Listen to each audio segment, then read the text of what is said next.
Yeah, so I listened to an Abraham Hicks today, and this one kind of just hit me, and I hadn't heard it before. So all power is in the now. If you want to enjoy the future, you have to do it in the now. The vortex is real. You have to let go of all resistance, and then you're in sync with your inner being on the past, present, and future. Your inner being only sees the vortex as the present. It's our vibrational reality. So by caring that we feel satisfaction now, we've turned the vortex into the present. A Yes. bit of a brain twister, right? But I hadn't heard that one, and it got a level deeper for me, I think. Which piece of that was the aha for you? The one thing was the letting go of all resistance, of course, is you're in alignment with your inner being on past, present, and future. I hadn't heard Abraham say past, present, and future before. It was always Say that focused. line again. When you let go of all resistance, you're in sync with your inner being on the past, present, and future. Yes. Yeah. That's really nice because when you release, right? Because a lot of times there's like a regret of the past or a disappointment in the past or a letdown. But when you release the resistance and you are feeling satisfied and knowing in your now, then the resistance is in the now, but it's also in the past and in the future. Yeah. Yeah. Yeah. It's a bit of a brain teaser for me, but yeah. And some different words, but feeling satisfaction now, feeling good now, feeling allowing now, no resistance now, you turn your vortex into the present reality. Yes, Yeah. because the vortex in Abraham words, which can sound, starts sound a little spooky, like when you use the word vortex. But the idea is that everything you want is in the vortex, which is like just powerful energy, right? Yeah. But you get it out of the vortex vibrationally first.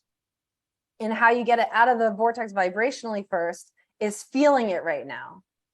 So if you have a juicy relationship in the vortex and you can feel satisfied right now, meaning like, oh, like I'm feeling good right now, then that is like the first step of that thing coming out of the vortex and into your lap.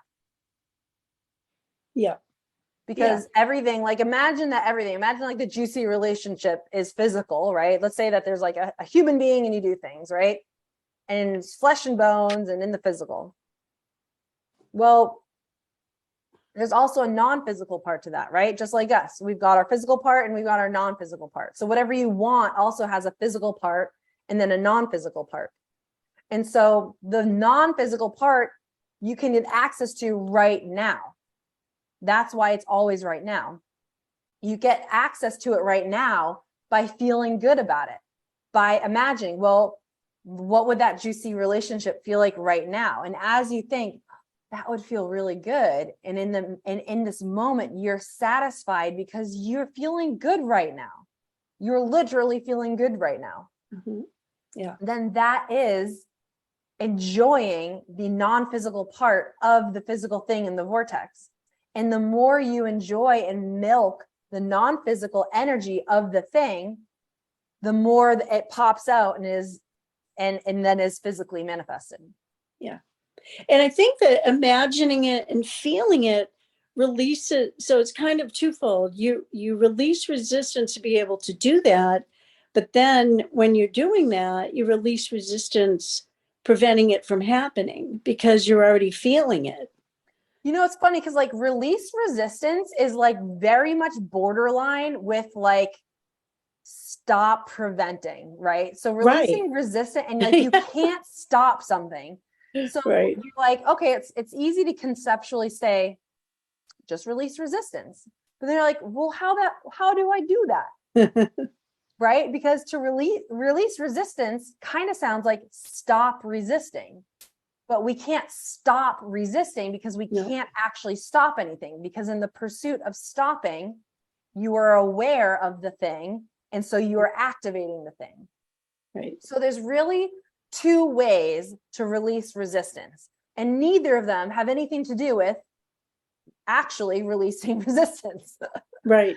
The Feel two good. things are, you either meditate and stop your mind, or you focus your mind on something else. Yep. Right?